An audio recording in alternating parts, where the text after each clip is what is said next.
Hello everyone, welcome back to the channel. I am Matthew Hussey, a coach specializing in confidence and relational intelligence, and I am widely known for helping people find love. Last week, I answered a whole bunch of questions that you had sent in and left in the comments, and we thought we'd do a part 2 of that video by having me do the same thing this week. Before we get into the video, I would really appreciate if you would like this video, subscribe to the channel, and hit the notification bell so that you do not miss the next video when it comes out. Also, I made a commitment a long time ago to deliver free content for everybody on an ongoing basis. And one of the places I do that, in addition to this YouTube channel, is my ongoing newsletter, where I am sending out a free newsletter full of advice, practical wisdom, and ideas that can help you find love or heal from lost love every Friday. And many of you have already signed up. It's completely free. So if you haven't already, I'll leave a link on the screen and in the description, and you can come join us in that too. Kelly Markey says, what are your top tips to starting a long distance relationship? Firstly, be very careful about when you start calling it a relationship. There's nothing wrong with meeting someone online, through the apps, someone long distance, and having this kind of fun, flirtatious connection that starts to build. But in that time period, it probably isn't the right thing to call it a relationship unless you've explicitly had that conversation. But it would be strange if you had it too soon.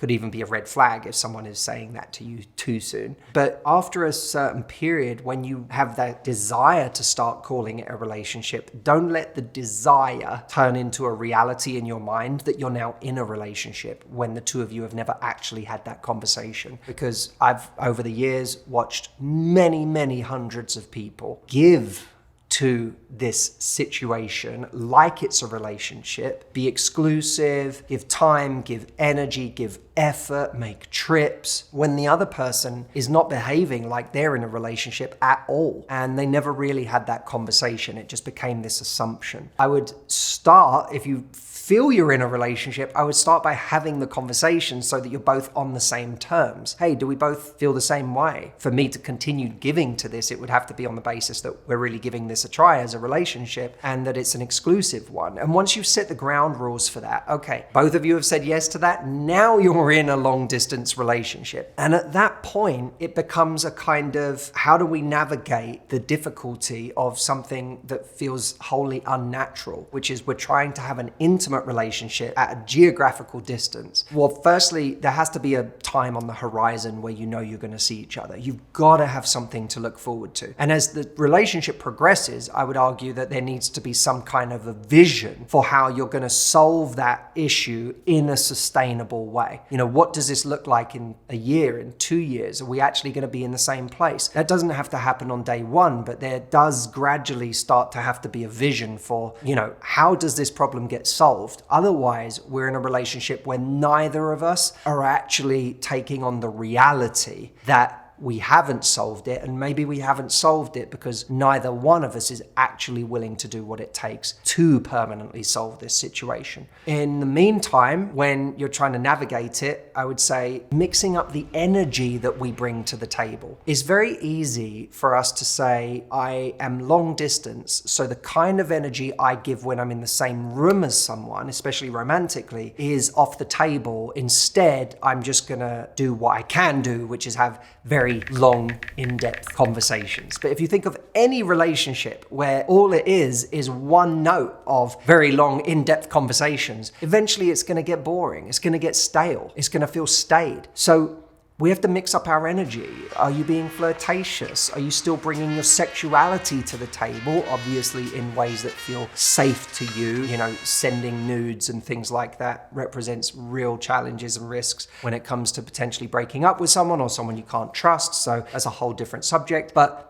still bringing your sexual energy to the table, still bringing your playful energy to the table. Can you have a 60-second funny voice note or call and a 3-hour spending the evening together talking for that long? Can you be both? And the last thing I'll say about this is being together in conversation, and there's being together in company. And when you think about a relationship, sometimes you're having conversation, and that's quality time. Other times, you're just in company with someone. You're sitting next to each other on a sofa reading or watching a movie. And it would be hard work if quality time always meant being in conversation. If someone learns to associate that the only way to connect with you is to have conversations with you, they're going to start to feel the stakes are really high anytime they want to be with you or around you, because it's going to involve trying to have a conversation. And, at a certain point, you will run out of things to talk about. That's just natural. So it might be time to be in company with them. That might mean hitting play on a movie at the same time from a long distance and watching a movie together and then talking about the movie afterwards. Don't just be in conversation. Pick times to be in company, and that will lower the stakes for the time that you spend together. It also means that time spent together doesn't always have to mean time away from other obligations and responsibilities that both of you have. Glory Be Free says, do you see a connection between the physical pain you endured and the newfound level of love and vulnerability you orient from? Well, firstly, that's a lovely compliment. Thank you. For those of you that don't know, I write in my new book, Love Life, about my own journey with physical chronic pain and how it lasted for many years. Part of that I still have, so it's not completely gone away. It certainly did kind of crack me open. I think every challenge we have, every challenge I've ever had in life has been an invitation to a greater degree of compassion, not just for myself, but for other people, because I think every time we go through a challenge, we get more connected to what other people go through in life if we can kind of widen our lens and not just see it as our pain, because of course, none of our pain is original. Other people have experienced it, are experiencing it. I always find any challenge gives me a window into the challenges that other people have faced or are facing. And that's made me a more compassionate, loving, humble person every single time. And my chronic pain was, I suppose, in some ways, my first encounter with something that truly made me miserable, that I didn't know how to change. I didn't know how to make it go away. And I had to change my relationship with it. And that was one of the most humbling experiences of my entire life. And it was also, in many ways, and I'm not someone who throws this word around lightly, it was a spiritual experience to come to a place of acceptance with that. So yes, I think that probably, I don't think it's the only thing that's made me loving and vulnerable, but I do think it gave me access to a depth that I hadn't had access to before, when I felt like I could always fix my problems. And in this case, I couldn't fix it. I had to change the impact it was having on me by changing my relationship with the challenge itself. Marie Cooper 35 says, why am I so obsessed with looking for things wrong in my relationships? Things that will hurt my heart, like looking at their exes on social media and then over-analyzing everything. So, on one hand, it might be that there's a familiarity for you in looking for those kinds of things, that simply sitting back and enjoying the peace that you might feel right now is deeply uncomfortable and it's unfamiliar, which is why it's uncomfortable. And instead, going and looking for something that creates drama, gives you something to feel jealous about, gives you something to feel insecure about, is much more familiar. And we're drawn to what's familiar, not necessarily to what makes us happy. I want you to imagine that so far in life, your behavior in dating is like a vinyl, like an old record, and that the groove in that vinyl that plays the song a certain way has been established, long since established. So when you go on another date or when you start seeing someone you like, what happens is you put the needle on that record and that record starts to play because it's the groove that you established a long time ago. You don't necessarily have access to a different record right now to play because you haven't established those grooves, but you can. It requires conscious practice. It requires awareness of, oh, I'm going to look at this person's profile right now and dig deep into who they've been with before or what their exes are like or what they have that I don't, as a kind of compulsion, because that's the record that I've been used to playing. I'm used to feeling these feelings of jealousy, of anxiety, of tension. I'm not used to not doing that and feeling a sense of peace. But if I become aware as I'm about to do that, that is a behavior that I feel drawn to, not because they're doing anything underhanded, not because they're behaving badly or they're giving me reason to be suspicious, but because that's the way the record plays for me. That's the groove I've worn in over time. When we get conscious of that, we become able to take a different path. And it may be that that path in the past has served a need, maybe the need to feel safe, and that hypervigilance that has you looking for problems so that you can go and meet them instead of them surprising you is something that's made you feel safe. It's felt like a form of control. But maybe these days you're ready to accomplish a feeling of safety in a new and more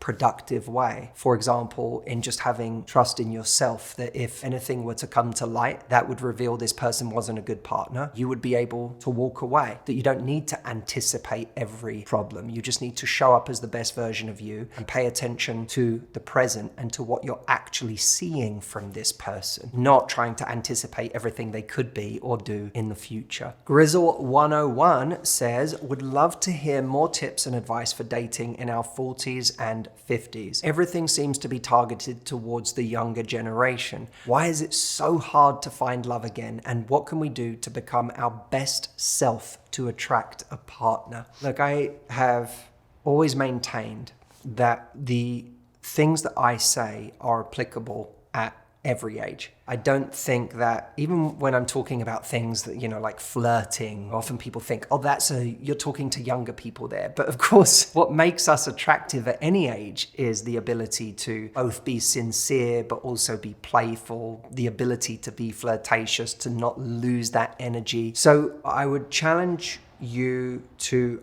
ask yourself, what is the part of what maybe I'm saying that you don't think applies beyond a certain age? Because I think the fundamentals apply at any age. If you're in your 50s and you have come out of a long-term relationship or a divorce, or perhaps you've just struggled to meet someone in your life, the fundamentals are the same. How active is our life? Is it the kind of life that brings us into contact with other people? A lot of the time, the older we get, the more our life contracts. We get into these routines and rhythms that can become quite staid. They're very comfortable to us, but they may not be the kinds of routines that actually engage us socially with people that we don't already know. So do our lives include communities, environments, events that bring us into contact with new people? Are we being brave in those areas? Because it does require some bravery. It's hard. The last thing I would ever tell you is that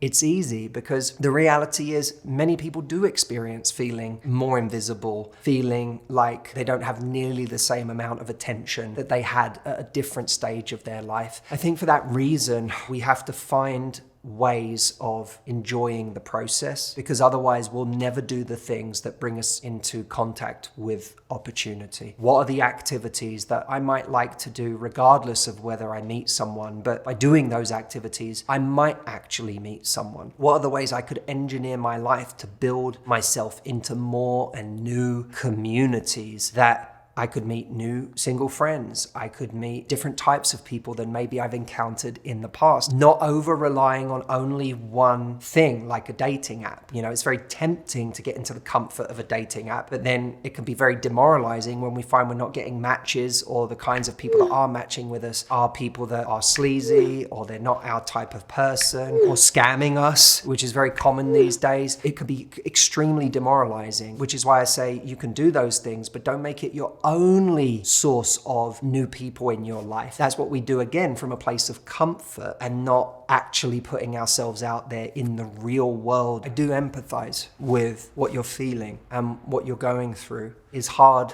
when we're not where we want to be at a certain stage in our life and we feel like it's gotten harder in the process. But I also want you to entertain the idea that at least a part of that is, not all of it, because some of that difficulty is real, but at least a part of it may be a story that we're telling ourselves about how it's impossible, it's never going to happen, or no one is ever going to want us. And instead, consider the idea that if you just woke up into your body right now at the age you are, and you felt the desire to meet someone without any of the baggage of the past, you might take a different approach and have a different energy towards going out there and meeting someone. And that energy might be the reason that you do meet someone. Min Yoonji 7 says, how to move on from someone you have never dated. Feelings for him are so strong that it feels something is dying inside. I've spoken about this at length in my book, Love Life. For anyone who hasn't got a copy, I strongly advise you read chapter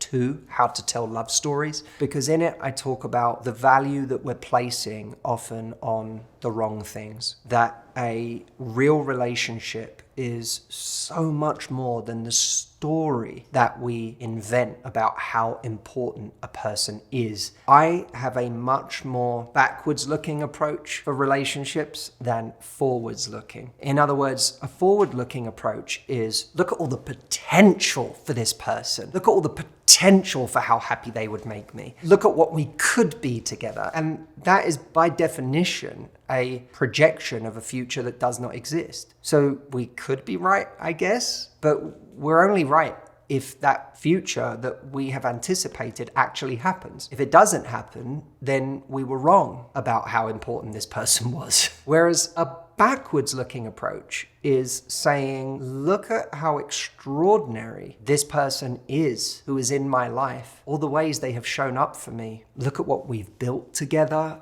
Wow, this is an important relationship. Wow, this is an important person in my life. And you don't need your imagination for that exercise. You're saying it because it's true, because those are the facts. And I would argue that in order for you to feel like something is dying inside right now, you need a lot of imagination, because there's an imagined idea of how important this person is in your life when they're not living up to that idea at all, or the two of you would actually be in a thoroughly fulfilling relationship with each other. Once you realize that your pain is not actually coming from the importance of this person, but from the importance of the story in your mind, you can start to see that story for what it is, a story, and separate from it and observe it, kind of in the same way that we do with our thoughts in mindfulness practices, and start to realize that the story is making it painful, not the reality.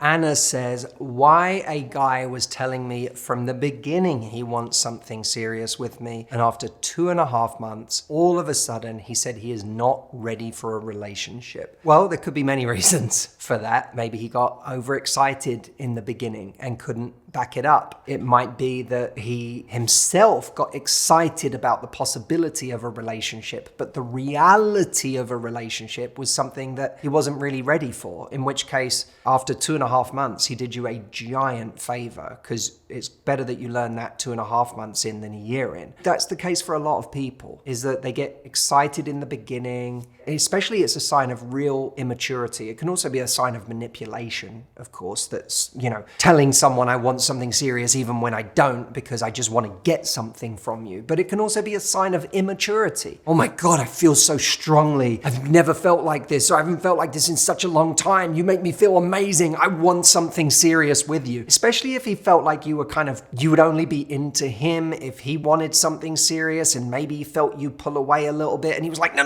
I want something serious with you. I can't lose you. There's an immaturity to that if the reality is he's not available for a real relationship when it comes down to it. He starts noticing that a real relationship means that he actually has to get to know you, not just your projection.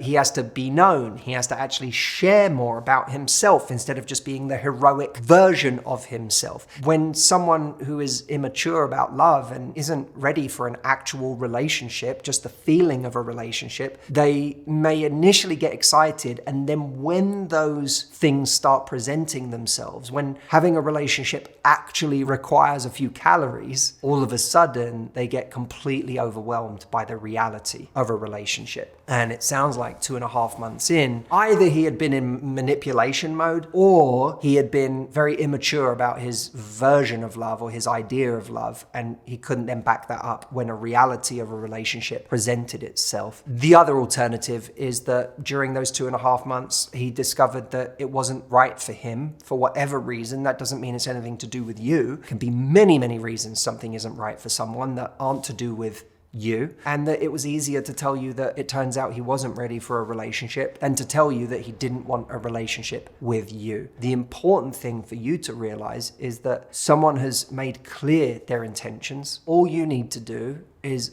look at the situation and go, is there anything I would like to do differently next time? Did I bring my best self to the table? And if the answer is no, I didn't, I'd like to do some things differently next time, then this was a gift in giving you that insight. And if the answer is no, I brought my best to the table, this person just misled me about their intentions for a relationship or decided I wasn't right for that relationship, then I need to grieve the disappointment and keep moving forward, because the right person for me will last longer than 2.5 months. And Anna, if you haven't already, I would suggest that you go and check out Dating with Results. It's a free training that I put together to help you seek out healthy, mature people who are ready for a real relationship, avoid the people who are not, and certainly see the early warning signs that someone is not, and have the conversations along the way that actually lead to something real. For anyone out there dating right now, if you want to date productively, if you don't want to waste your time, if you want to find the kind of love that you've always been looking for, instead of just more casual dating or something that presents as very exciting but then disappears as quickly as it came, this will be one of the most valuable hours you could spend for your love life. And it's free. That's at Dating with Results. I'll leave a link here and in the description for anyone who wants to check that out. All right, there seems to be one more question. This one is from the Audrey Hussey. Who is more tidy, you or me? It's definitely me. She thinks that she's more, she has this strange perception of herself as a more tidy person. What makes you think you're more tidy? I tidy up more than you do. No, you don't. I do. I'm way more, I do way more to, do I? I don't want to say anything that isn't true. I'm always tidying up after you. In our bathroom, your makeup is always like everywhere. And I always put it back in the bag and put it there, because every time we have a nice clean bathroom and your makeup's you just leave it out. Do you think it just magically goes back in the bag? Yeah, I mean, Do you think you have a magic makeup bag? Yes or no? Not my magic. Right, I'm your magic makeup bag. There, you have it, folks. It's not that she's not untidy, but I do more to tidy up after you than you do to tidy up after me. And that is a fact. And you can ask anyone, literally anyone. Yeah, but there's a difference between who tidies as they go versus like you let it all pile up and then you're good about tidying. Like that's different. You may do the makeup, I do everything else. Whose side are you on, Jeremy? Why are you defending this? Well, join us sometime in the future when we do this again, and Audrey uses this very public forum to air out her own personal grievances with me. Leave us a comment so that I can read them, because I like reading your comments on our videos, and I will see you soon. Oh, and by the way, there is a video I think you will like that I'm just going to point to here and just do a little hand motion, because it's more visually interesting. Because it's not like I've got anywhere else to be. Actually, I have, because there's makeup everywhere in our bathroom and someone needs to tidy it. Anyway, click the video. Now.